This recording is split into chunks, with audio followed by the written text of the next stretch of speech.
Olá, meus queridos.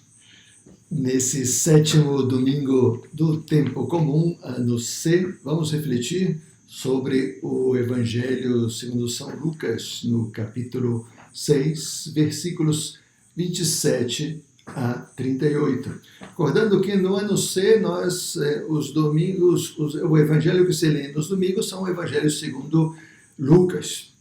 E esse Evangelho é uma continuação do Evangelho dos domingos anteriores.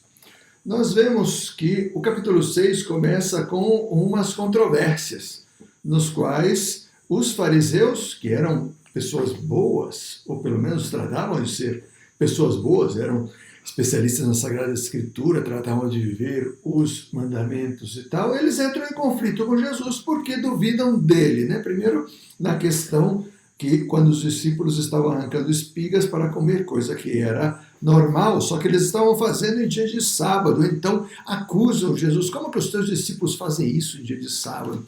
Depois a seguinte controvérsia, também no sábado, numa sinagoga, no qual está Jesus presente, e também está um homem que está doente, tem uma mão, um braço atrofiado. Então, já os fariseus que estavam em presente estavam de olho em Jesus para ver se ele fazia milagre em dia de sábado. Ou seja, uma atitude completamente mesquinha, julgadora, quem se coloca a nível superior, acima dos demais. Eles não estavam muito dispostos a querer acreditar em Jesus. Eles estavam dispostos a colocá-lo em embaraço para derrubá-lo. Para o consolo de Jesus, ele encontrou pessoas com outra forma de pensar, com o coração aberto. Então, os 12 que ele escolhe, a continuação, né? E depois encontra acolhida nas multidões de coração simples, que escutam a sua pregação e aceitam as suas curas, né? E no Evangelho do domingo passado, Jesus proclama, então, bem-aventurados essas pessoas se elas vivem dessa maneira, com uma pobreza de coração, elas vão ser felizes, né? Se elas continuam buscando a santidade, se elas têm compaixão do próximo e, inclusive, se elas forem perseguidas por serem fiéis a Cristo, né? E, por outro lado, dá 4 advertências, né? Olha, muito cuidado com o apego às riquezas, né? Ai de vós que estão apegados às riquezas, né? Aqueles que estão buscando a felicidade, aqueles que estão buscando saciar-se e aqueles que estão buscando a glória, ser aclamados pelos demais, né?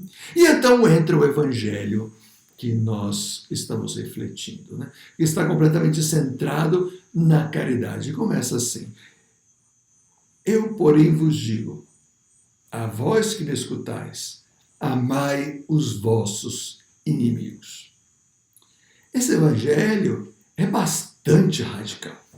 Jesus faz uma série de convites que nos parecem impossíveis. Como que nós vamos amar os nossos inimigos? Bendizer os que nos amaldiçoam, orar por aqueles que nos difamam. O mundo nos diz o contrário.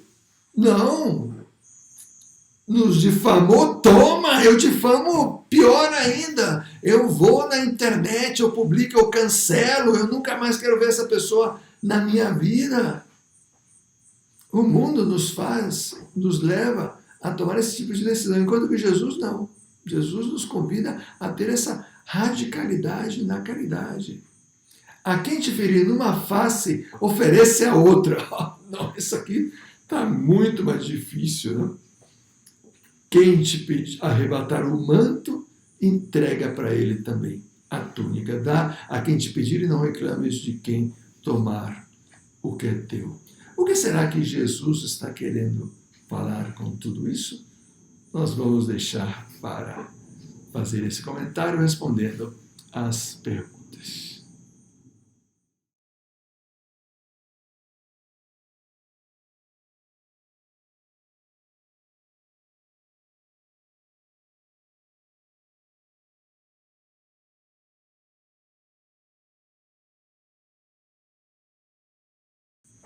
Então, a primeira pergunta que nós vemos aqui é: segundo as leis do mundo, quem vive a caridade sempre é passado para trás. Por que então vivê-la? Por que então viver a caridade se nós não vamos sobreviver a esse mundo selvagem sendo caridosos? Será?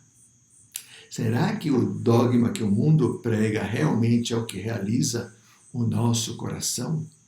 Não, você tem que se impor, você tem que fazer aquilo que realmente é o seu direito, você tem que exigir os seus direitos. É verdade, nós temos que cuidar dos nossos direitos, se nós somos pai e mãe de família, nós precisamos cuidar da nossa família, mas se Jesus nos está convidando para a caridade, tem um motivo superior.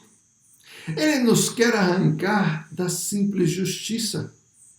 Nós não fomos chamados para esse mundo simplesmente para ser justos, para receber aquilo que merecemos. Porque se nós recebemos só o que merecemos, nós estamos perdidos, porque nós temos um coração corrompido. É claro que Deus mora no nosso coração, nós estamos, sobretudo os batizados, temos Deus que está fisicamente presente através do seu batismo no nosso coração, mas no coração de todas as pessoas Deus está presente, porque nós somos imagem e semelhança de Deus, mas esse coração está corrompido pelo pecado, primeiro pelo pecado original, depois pelo pecado cultural, que cria um clima de apego ao mal, ao pequeno mal e ao grande mal, e depois pelo pecado pessoal, né, as coisas más que nós fazemos. Então, nós não merecemos nada. Não merecemos nada, ou merecemos muito pouco. Só que pela sua generosidade, Cristo nos quer dar muito mais do que nós merecemos. Essa é a caridade. Ele quer fazer-nos partícipes da sua própria natureza. Deus é amor. Ele quer que nós, praticando, vivendo a caridade, nós desfrutemos daquilo que Deus desfruta. Deus é grande porque Ele é amor. Nós, quando vivemos a caridade, nós crescemos como pessoas. Nós sentimos uma alegria que não é uma alegria desse mundo. Talvez não é uma alegria de ganhar na loteria, de fazer um gol, de viver uma grande experiência ou estar apaixonado. É uma alegria mais profunda, serena, que te eleva como pessoa, que te faz valorizar mais os demais. E que todas as pessoas querem estar ao lado de alguém que é caridoso. Pense, você é uma pessoa que vive a caridade. Agora, você não gosta de estar do lado dela. Você não desfruta da sua companhia. Quando você não tem um problema, para quem que você vai contar? Para aquele que está exigindo seus direitos, justiça o tempo todo, aquele que está cancelando todo mundo que não vai de acordo, que lhe falha com a caridade, que lhe pensa que faz alguma coisa? Ou aquela pessoa bondosa, caridosa, que é misericordiosa, compassiva, que te escuta, que te acolhe, que você pode encostar a cabeça no seu ombro, pode receber um abraço, um beijo, pode repousar, pode confiar de que ela não vai revelar os seus segredos.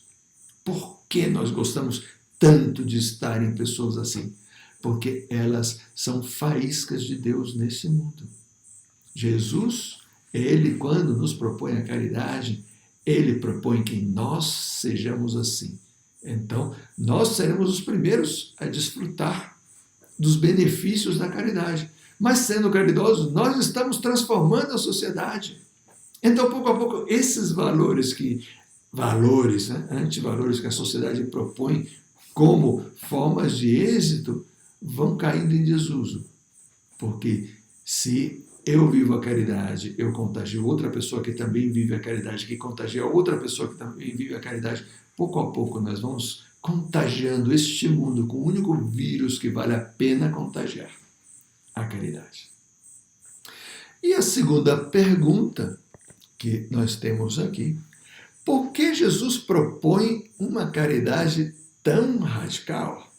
Será que não dava para ser uma caridade um pouco mais light, do tipo amar as pessoas que eu tenho próximo, aqueles que têm necessidade, aqueles que vão agradecer o meu ato de caridade? Mas Jesus pede que eu ame os inimigos. que eu faça o bem àqueles que me odeiam, que eu abençoe aqueles que me amaldiçoam, que eu ore por aqueles que me difamam. Meu Deus, por que tanta radicalidade? Ainda mais, isso me parece impossível. Bom, vamos por partes, né? No final desse mesmo evangelho, desse texto que nós estamos lendo, né, Jesus nos convida: sede misericordiosos, como vosso Pai é misericordioso. Então, quando nós vivemos a caridade dessa maneira, é porque Deus está no nosso coração. Ninguém pode viver essa caridade por conta própria. Então, nós devemos orar, pedir. Então, é Deus quem vai viver essa caridade em nós. Nós nos fazemos cada vez mais semelhantes a Deus. É a única forma de viver a caridade dessa maneira, de uma maneira tão forte. Mas, de todas as maneiras, continua a pergunta: por quê?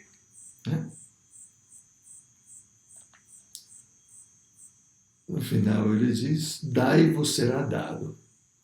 Será derramado no vosso regaço uma boa medida, calcada, sacudida, transbordante, pois com a medida com que medirdes, sereis medidos. O que era a medida? Era, pois, era como um recipiente onde ia uma quantidade de farinha.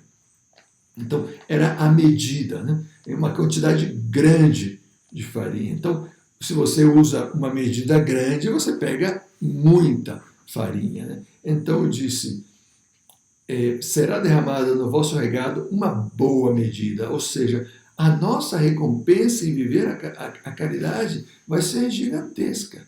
Uma boa medida calcada, sacudida, transbordante, quer dizer, uma farinha que estava limpíssima, ela estava livre de imperfeições, de impurezas, né? Uma maneira poética, não sei se tão poética, né, farinha, de dizer os benefícios que nós vamos ter na vida eterna.